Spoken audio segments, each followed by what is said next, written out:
البنات كاين لاباس عليكم بخير هانيه. المهم اليوم غادي نشارك معكم واحد العجينه اللي هي عجينه وحيده كنخرج منها جوج ديال الحاجات صراحه كتجي زوينه بزاف وكتجي واعره وكتجي مقرمشه. المهم غادي نشاركها معكم وكنتمنى ان شاء الله تجربوها ما غاديش تندموا عليها. المهم خليني بعدا نوري لكم ديال العجينه عاد غادي ندوز لداكشي الاخر. المهم هذه هي العجينه اللي وجدت، فيها الفينو فيها الدقيق وفيها المعلقه ديال العسل وملحه وشويه ديال الخل فقط. وهذه العجينه ديال الخبز بطبيعه الحال ضروري الخبز خلاص في العشاء ديال السحور ضروري خاصنا نوجدوه. المهم هنايا درت جوج ديال الحشوات، درت البصله مع خيزو وغادي ندير فيها الشعريه ديال الصينيه اللي ديجا رديت الماء كيطيب. هنايا درت البصله مع الفلفله وغادي نزيد عليها الكفته، ها هي الكفته ديالي. وهنا خيزو غادي نزيد عليه الدجاج ها هو. هنايا غادي هنايا مور ما درت الكفته ودرت الدجاج مع خيزو. المهم دابا بقات لي غير العطريه. هنايا غادي ندير شويه ديال الملحه على حسب الذوق،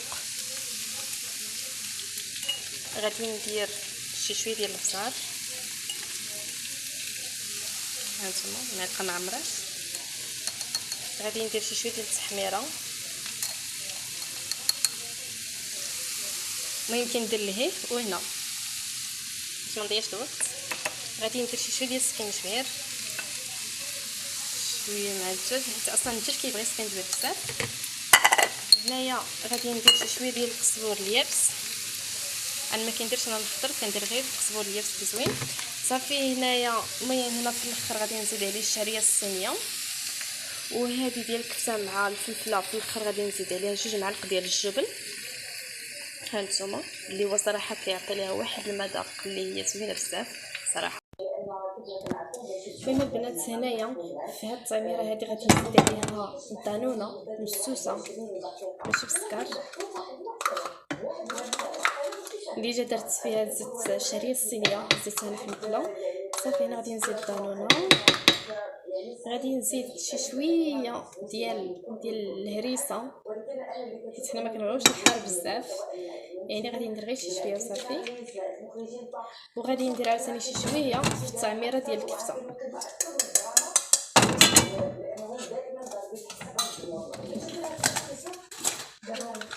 هنايا غادي ناخذ بغيتو ديروا جوج المعالق ديال الجبن يمكن لكم ديروا جوج، بغيتو ديروا معلقه وحده ديروها. هاد المعلقه ديال الجبن غادي نديرها هنايا مع ديال الكفته التعميره ديال الكفته حيت انا قبيله كما شاركت معكم درت جوج تعميرات اللي درت صافي. هنايا غادي نخلط، انا غنوريكم هنا غادي نخلط الدانون ديالي مع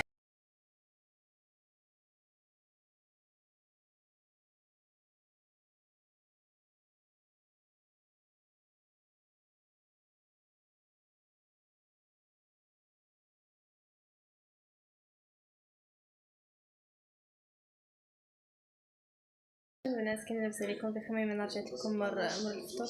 المهم انا دايره الماسك ديال لافوكا صراحه زوينه بزاف للوجه، زوينه بزاف خصوصا هاد اللي عندهم الوجه ديالهم اللي كتكون عندهم ديك البشره جافه.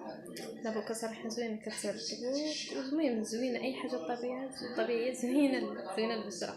المهم صوبت العشاء درت الدجاجه كطيب في الكسكاس باش ملي غطيب ليا غادي ندير شويه ديال السمن وغادي نديرها في الفران طيب. هي الدجاجه راه ديجا درتها كتفور هنا في المرمى صافي. ملي غطيب غادي نديرها في الفران. طببت ليا هذه كاميرا مع الخارج ديال سميتو صافي. دابا غادي نطلع دابا للسطح باش نشري حويجات صافي باش غادي نرجع نشري اتاي. ايوا صافي نتلاقاو في الفيديوهات الجايين ان شاء الله. يلا باي باي.